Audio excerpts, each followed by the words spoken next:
ಎಲ್ಲಿವರೆಗೆ ಮುಟ್ಟಿದೆ sir BJP ಈಗ ಸುಮಾರು ಆಗಿದೆಲ್ಲ ನೋಡಿ.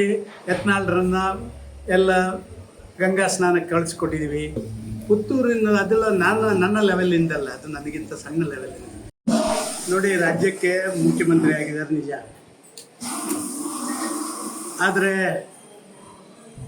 ಅವರಾದಂಥ ಸಮಯ ಭಾರಿ ಕರೆಕ್ಟ್ ಅಂತ ನನಗೆ ಅನಿಸ್ತಾ ಇಲ್ಲ. ಕಾರಣ ಏನು ಅಂತ ಹೇಳಿದ್ರೆ, ಈಗ 3 ವರ್ಷದ ಲೆಗಸಿ ಏನು ನಡೆದು ಬಂದಿದೆ ಅದನ್ನು ಮೀರಿ ಹೋಗುವಂಥ ಕೆಲಸ ಕಾರ್ಯಗಳನ್ನು ಮಾಡಿದರೆ ಮಾತ್ರ ಅವರ ಯಶಸ್ವಿ ಆಗ್ತದೆ.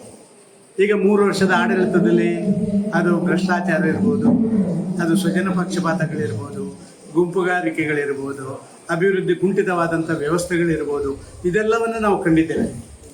ಈಗ ಇದು ಇನ್ನುಳಿದಂಥ 2 ವರ್ಷದಲ್ಲಿ ಈಗಾಗಲೇ ರಾಮಗಂಗಾರೆಡ್ಡಿ ರಾಜೀನಾಮೆ ಪತ್ರ ಕೊಟ್ಟಿರುವಂಥದ್ದು, ಮತ್ತೊಂದು ಮಾಡಿರುವಂಥದ್ದು, ಒಂದು ಹಾಸಿಗೆ ಅಂದರೆ ಮುಳ್ಳಿನ ಹಾಸಿಗೆಯ ಮೇಲೆ ಅವರು ಮಲಗಿದ್ದಾರೆ. ಇದು ಭೀಷ್ಮನ ಆ ಕೊನೆಯ ದಿನ ಶರಮಂಚದಲ್ಲಿ ಮಲಗಿದ ಹಾಗೆ ಆಗುತ್ತೆ ಅಂತ ನಾನು ಭಾವಿಸ್ತಾ ಇದ್ದೇನೆ. ಆದದ್ದು ನನಗೆ ಸಂತೋಷ.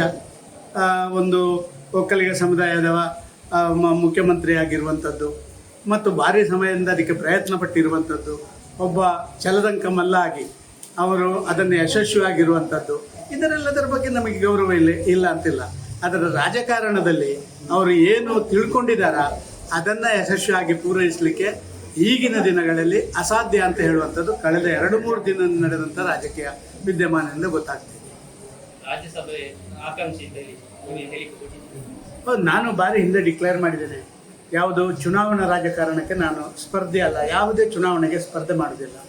ಇತರ ಯಾವುದೇ ಜವಾಬ್ದಾರಿ ಕೊಟ್ಟರೆ ಅದು ರಾಜ್ಯಸಭೆಗೆ ಹೋಗುವಂಥದ್ದು ಹೇಳಿದರೆ, ರಾಜ್ಯಪಾಲರಾಗುವುದು ಅಂತ ಹೇಳಿದರೆ, ನಾನೇನು ಸನ್ಯಾಸಿ ಅಲ್ಲ, ನಾನೊಂದು ರಾಜಕಾರಣದಲ್ಲಿ ಬೆಳೆದು ಬಂದವ. ಆದರೆ ಒಂದು ಸಂತೃಪ್ತ ರಾಜಕಾರಣಿ ನಾನು. ನನಗೆ ಸಿಕ್ಕಿದ್ರಲ್ಲಿ ಸಂತೋಷ ಇದೆ. ಸಾಯುವವರೆಗೆ ನಾನು ಅಲ್ಲೇ ಇರಬೇಕು, ನನ್ನ ಶವಕ್ಕೂ ಕೂಡ ನಮ್ಮ ಪಾರ್ಟಿಯ ಫ್ಲ್ಯಾಗ್ ಹಾಕಬೇಕು, ಮತ್ತೊಂದು ಆ ರೀತಿಯ ವಾತಾವರಣ ಇಲ್ಲ. ನಾನೊಬ್ಬ ಸಂತೃಪ್ತ ರಾಜಕಾರಣಿ, ನನಗೆ ಸಿಕ್ಕಿದ್ರಲ್ಲಿ ಸಂತೋಷ ಇದೆ ಅದರಲ್ಲಿ.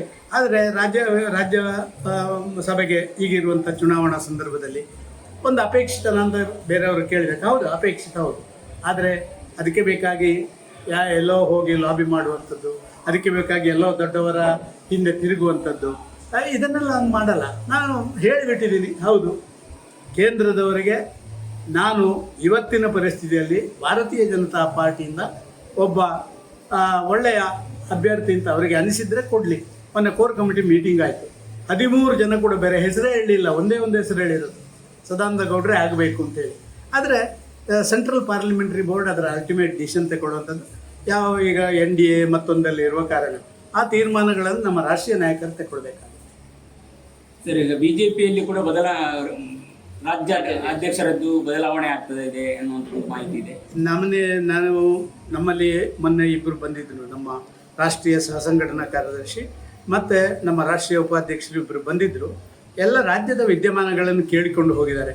ಆದರೆ ಏನು ತೀರ್ಮಾನ, ಅಧ್ಯಕ್ಷರ ಬದಲಾವಣೆ ಉಂಟಾ ಇಲ್ವೋ, ಇದನ್ನೆಲ್ಲವನ್ನು ಕೇಂದ್ರದ ವರಿಷ್ಠ ತಗೋಬೇಕು, ನಾವೇನು ಮಾತಾಡೋಕ್ಕಾಗಲ್ಲ.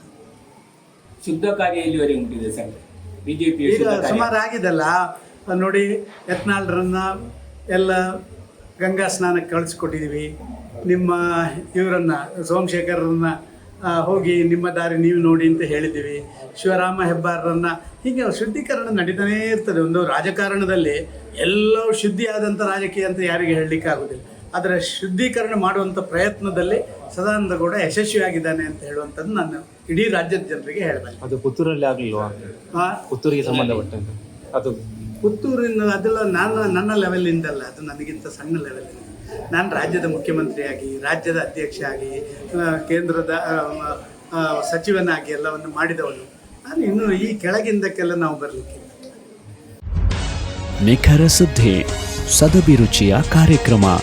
ನೀವು ನೋಡ್ತಾ ಇದ್ದೀರಾ ಕಹಳೆ ನ್ಯೂಸ್, ಸಮಾಜದ ಜಾಗೃತಿಗಾಗಿ ವಸ್ತುನಿಷ್ಠ ವರದಿ.